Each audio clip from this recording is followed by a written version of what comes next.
Hello everyone, welcome back to my channel. Today I'm walking you through my tips on creating a flat lay. For those of you who don't really know what I do, I'm a beauty photographer that focuses on product photography and a bit of portraits. So let's get into it. So the first tip is always start with a clear idea. You have to know what's the purpose of this flat lay, what are you trying to show, what's the theme. For example, in this first image, I'm sharing my most worn beauty products during isolation, and I also want to use a more feminine theme.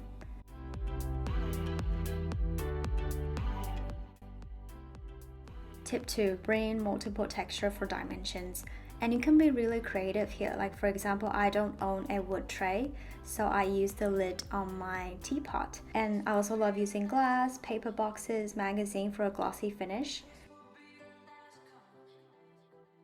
Now onto compositions. Remember, you have to be patient with yourself, and practice really makes perfect. For example, it takes me hours when I first started, and now on my good days, it's down to like 30 to 40 minutes. I like to start with the main elements so that it sets the tone for the entire image. It also creates a better focus. And then you can move on to add in props or delicate pieces for personal touches.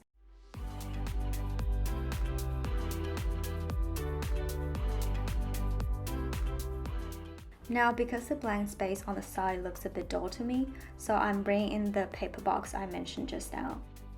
And remember, it's okay to crop your props because you don't want it to create distraction. Your products should be the main focus. And voila, the image is done.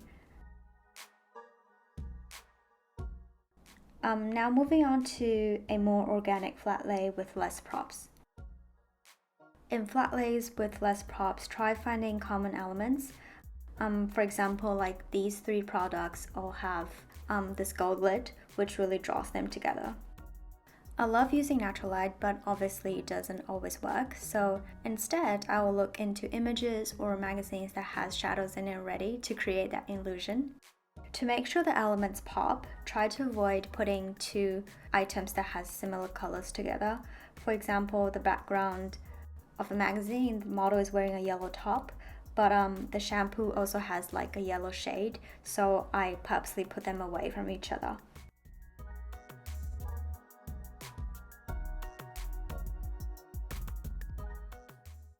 I also like to use flowers, but I feel like for this image, just adding 2 roses seems a bit flat, so instead I ended up adding the whole bunch with the vase. It creates a really good, depth of field, and it also creates dimension.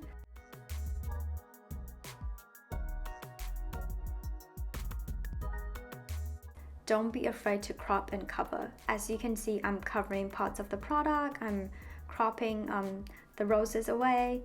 To me, it makes it look more interesting rather than your typical flat lay where you show everything. And there you go.